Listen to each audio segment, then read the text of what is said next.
Gracias a todos ustedes por estar presentes aquí y quiero contarles que hemos presentado 5 casos superamente raros. Y quiero puntualizar diciéndoles que la púrpura de Hodgkin Lane no se ve en los adultos, mucho menos que sangre en los adultos. Este es un caso en el cual que presentamos que tenía eso. Rendú Osler Weber, hemos presentado un caso de un habitante de la calle. Quiero contarles que a veces los hospitales pobres pueden hacer muchas cosas por esta gente que está impedida socialmente. Este paciente fue estudiado en su totalidad y, como vieron ustedes, presentaba todas las manifestaciones posibles del Rendú Osler Weber. Y un hospital pobre del CISBEN fue estudiado totalmente y se pudo aclarar su diagnóstico. Lamentablemente falleció, pero los médicos hicieron lo que tenían que hacer. Es sorprendente, como dice Oscar, raras de las más raras, un paciente con dispepsia, él toma omeprazol con la cáscara del omeprazol y le hace una lesión allá, una úlcera, solamente rara, y el GIST, una patología que en los últimos años, gracias al advenimiento de la biología molecular, microscopía electrónica y los estudios genéticos, hoy día es muy frecuente en todas partes, en la medida en que uno los busque. De esa manera, entonces, está abierta la discusión. Si hay alguna pregunta, con mucho gusto estaremos atentos a ella. Primero que todo, quiero felicitar al doctor Oscar Ruiz, esa presentación tan clara que nos acaba de hacer, y como siempre a los profesores William Otero y Martín Gómez, que siempre nos sorprenden con esos casos tan interesantes. Lo primero que quiero decir es que para mí estos casos son un ejemplo muy claro y muy interesante de la combinación de las ciencias básicas, la medicina interna, la gastroenterología y la endoscopia, cómo combinaron todo el conocimiento clínico con el conocimiento endoscópico. Me parece que es de resaltar esos casos tan interesantes. Quería preguntarles en el Rendú Weber Osler, ¿cuál fue el manejo, cuando hicieron en la entrada a la endoscopia, encontraron el sangrado, o en caso de que lo hubieran encontrado? Esa es mi primera pregunta. ¿Cuál sería la recomendación que ustedes harían para el control de la hemorragia? Esa es la primera pregunta. Esas lesiones vasculares, creo que hay una especie de acuerdo en que lo mejor sería utilizar plasma de argón, pero a veces uno no tiene plasma de argón a la mano, de tal suerte que, como dice Oscar, lo que uno tenga a la mano debería utilizarlo, pero universalmente hay acuerdo en que ese es el mejor tratamiento endoscópico para estos pacientes. Una cosa importante es que uno ve una angioectasia en un sitio, pero dada la generalización de esto, casi que es imposible uno detener el sangrado, porque uno puede quitarle la hemorragia en un sitio, pero muy seguramente, como es sistémico, puede haber sitios donde uno pueda detener el sangrado en esos pacientes. El siguiente comentario, la siguiente pregunta es en el caso del GIST que presentaron en duodeno, que también hemos tenido un par de casos, el sangrado tan importante que uno en esos pacientes cuando entra, y cuál sería la recomendación, porque uno está al frente de esa lesión y uno dice, bueno, esto está sangrando fuerte, es una necrosis central con un tumor generalmente de más de 5 centímetros, como tú lo mostraste. ¿Cuál sería la recomendación? Uno en ese momento está pensando, inyecto algo con la poca probabilidad de que controle el sangrado, porque es una lesión dura, en general con un centro muy necrótico y sangrando con probabilidad de hacer daño, llamar al cirujano que entre de una vez y que seguramente al final va a terminar en cirugía y reseque la lesión. ¿Cuál sería la recomendación que ustedes darían basado en su experiencia y sus lecturas? Bueno, esa es una situación sumamente cataclísmica. Creo que la audacia, el juicio clínico, disponibilidad, pero le voy a contar que hemos tenido 2 casos en los cuales, como usted menciona, sangrados imposibles de controlar, le hemos inyectado alcohol absoluto en la parte superficial. Un caso lo hicimos embolectomía con angiografía, pero definitivamente estamos ante situaciones supremamente difíciles de hacer. De tal manera que la cirugía es mandatoria, pero de eso dependerá del equipo que uno tenga a la mano, pero su pregunta específica depende de lo que uno tenga. 2 casos nuestros, uno fue con embolectomía y otro con alcohol absoluto en el centro de la lesión. No, reitero las felicitaciones, Oscar, el grupo de la Universidad Nacional, una presentación muy interesante, cuando se contrasta, digamos, las causas más frecuentes y después con estas causas inusuales que realmente casi no se ven. Y qué bueno verlas, porque cuando las veamos vamos a recordarlas seguramente, y verdad que felicitaciones. Una pregunta pues muy puntual, y es, cada día estamos más, es decir, cada día estamos buscando más lesión de la foie, ya como que uno la hace más consciente y una que otra vez la estamos encontrando. Si tenemos todos los recursos que tú mencionaste ahí en la conferencia, yo les preguntaría cuál prefieren, cuál usarían para el manejo de la FOA. Cuando uno tiene esas lesiones, creo que todo el mundo se ha enfrentado a varias situaciones distintas. El sitio de ubicación, si es accesible o no es accesible, el lugar, pero creo que para cada una de ellas existe una forma de terapia. Hay lesiones que por la ubicación probablemente serán tratadas con bandas, con una ligadura, con bandas de ligadura, plasma de argón, endoclips, de tal suerte que nosotros pensamos que donde estén, depende de donde estén. Pero todas esas modalidades terapéuticas están para cada caso que uno pueda lograr. En resumen, depende del sitio, la ubicación, el tamaño y lo que uno tenga a la mano, pero todo ese armamentarium es fácilmente utilizable y es plausible. Felicitaciones sinceras, inmensas. No sé cómo describirle al Grupo de la Nacional por estos casos tan raros. Esto me hace pensar con mayor fuerza de que debe haber un propósito nacional para abrir San Juan de Dios. Nos hacen falta las 900 camas, doctor Otero, y eso debe ser un propósito de todos los exalumnos de la Universidad Nacional, por una parte. Por otra parte, yo quisiera preguntar lo siguiente. ¿No es controversial la biopsia en el GIS? ¿No sería mejor que si uno ve endoscópicamente, le sugiere que la lesión es GIS, documentar aquello con ultrasonido si lo tiene disponible, o abstenerse de la biopsia y proceder a la resección quirúrgica? Estamos de acuerdo con usted totalmente. Es decir, muy pocas lesiones son tumores, lesión polipoide con necrosis central. El caso que mostramos aquí ahorita, que medía más de 5 centímetros, no fue tomado biopsia porque el rendimiento diagnóstico es mínimo y la cirugía es lo que hay que hacer ahí.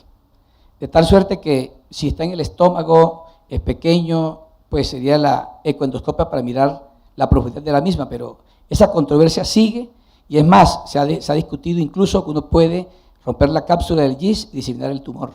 De tal manera que depende de la experiencia, pero estamos de acuerdo con usted que mejor no biopsiar esas lesiones. Doctor Peñalosa. Yo tengo una pregunta que tiene que ver más con la presentación del video que con la presentación en sí, y pues quisiera oír su opinión y obviamente la de todos los profesores de la sala. Y es el tema de la cada vez más promovida terapia dual en las hemorragias digestivas. El tema de hacer inyección y terapia térmica o inyección y la utilización de los ganchos endoscópicos. En especial, quisiera oír su opinión, doctor Otero, respecto al tema de la terapia térmica en la hemorragia digestiva alta. Estamos hablando, yo creo que de úlceras pépticas sangrantes. Sí, señor. Okay. En el Hoy día hay video. acuerdo y hay evidencia muy importante en que debe ser terapia dual. La inyección de adrenalina con volúmenes suficientes para el sangrado en más del 90% de los casos. Pero el resangrado es muy frecuente y con una segunda terapia, cualquiera que sea, endoclips o terapia térmica, se baja notablemente la recurrencia del sangrado de esa lesión. Recientemente Cochrane hizo una revisión sobre ese tema, esa pregunta puntual. ¿Cuál es la mejor estrategia para tratar la hemorragia digestiva alta? Adrenalina y cualquier otro método complementario. O sea, que hoy día no se admite prácticamente que se use una sola terapia o inyección. Pero no obstante que uno dé un segundo método terapéutico, endoclips o de terapia térmica, 5 a 15% siguen sangrando. Hoy día con el advenimiento del hemospray, o sea, esa sustancia que utilizan los soldados americanos cuando van a la guerra para tratar las hemorragias superficiales mientras van a la sala de cirugía, es una gran expectativa hacia el futuro. Y ahorita en Europa, en la TDW se presentó un caso multicéntrico de Europa, en el cual en pacientes, ya no experimentalmente, sino un ensayo en pacientes, se ve cómo el hemospray puede ser una terapia excelente para esos casos de resangrado. En conclusión, para su pregunta, es claro que se requiere una segunda terapia complementaria de la primera. Y la adrenalina, el propósito fundamental es disminuir el caudal de sangre en el sitio de sangrado de tal manera que el operador pueda ver en qué punto preciso aplica el endoclip o aplica la sonda caliente. Entonces, debe ser terapia dual, hoy día está claro eso. ¿Usted cuál utiliza, doctor Otero? Endoclips. Siempre usamos endoclips. Recientemente el Congreso internacional, o digamos, la Guía Internacional de Hemorragia Digestiva, hubo un acuerdo del 94% que es dual. En el Consenso Asiático-Pacífico dice lo mismo. En la revisión del American College de Dr. Eddie Jensen y Lauren Lane dice lo mismo. Es decir, hoy día en la Tierra hay que un segundo tratamiento. En la Universidad Javeriana, ¿qué utilizan, doctor Cañadas o doctor Rómulo? ¿Cómo manejan los pacientes? Yo no sé si su pregunta vaya dirigido a la observación anecdótica que tuvimos durante mucho tiempo de que la terapia única con inyección era suficiente en la gran mayoría de pacientes. Y solo después con las publicaciones internacionales nos demostraban tasas de resangrado muy altas con la terapia de inyección únicamente. Realmente uno recordaba muy pocos casos de resangrado con esa terapia, pero evidentemente la evidencia publicada y ya, como se dice, resumida, es contundente a favor de usar dos intervenciones. Nosotros en el Hospital San Ignacio usamos la inyección y dependiendo de la lesión, de la accesibilidad, del grado de fibrosis, podemos usar plasma argón o podemos usar clips. ¿Sí? Pero en general, digamos que la tasa de resangrado que teníamos antiguamente pues, era realmente baja con la monoterapia. No sé si ustedes tienen la misma impresión.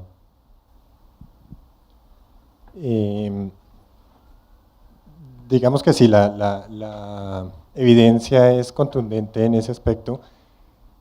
Sin embargo, y creo pues entender la pregunta de la misma forma que yo tengo la misma inquietud, nuestra experiencia y tal vez algo no cuantificado como debe ser, pero nuestra experiencia con el uso de monoterapia es muy buena.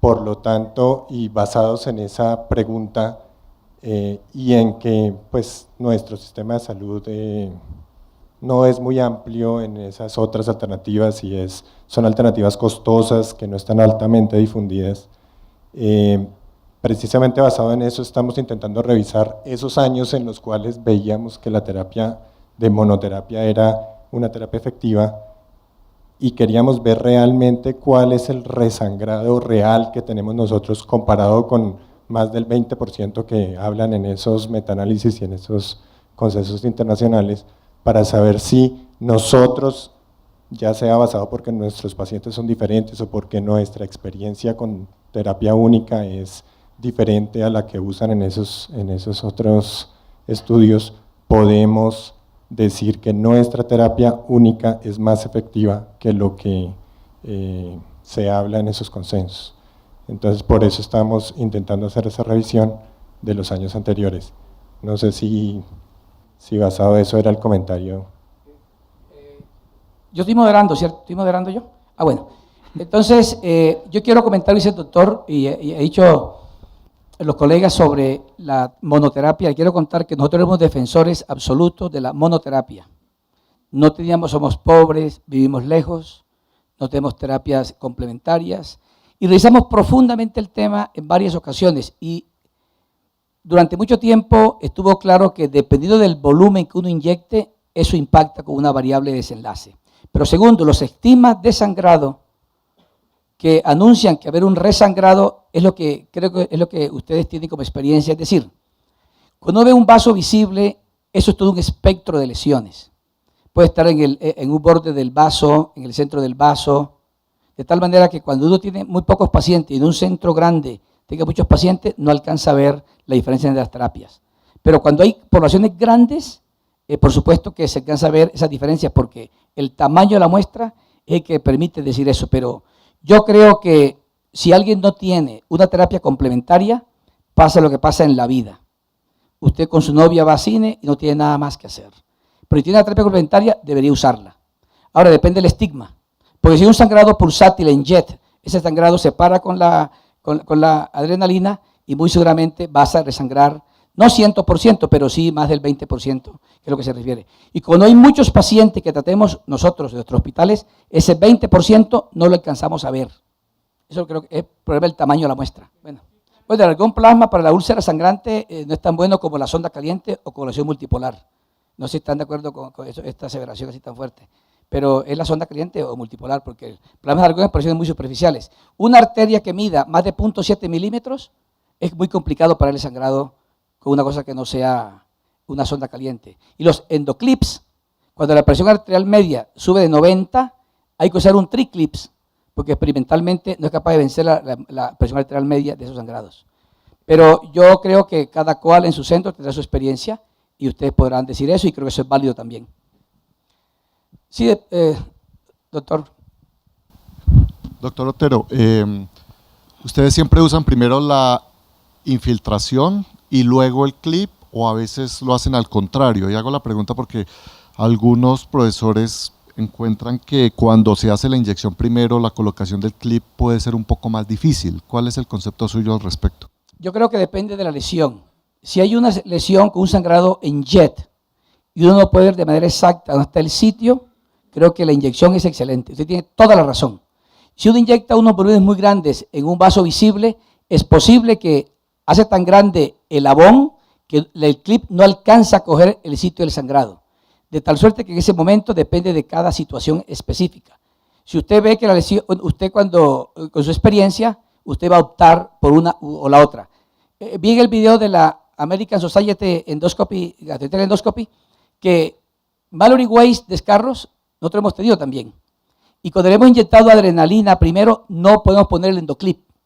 De tal manera que depende el tamaño de la brecha, puede uno poner o no, lo que usted está preguntando, pero usted tiene toda la razón. Depende del caso. Queridos amigos, si no más preguntas, gracias por su asistencia y los invitamos. ¿Será una comida? Okay. Muy amable, gracias.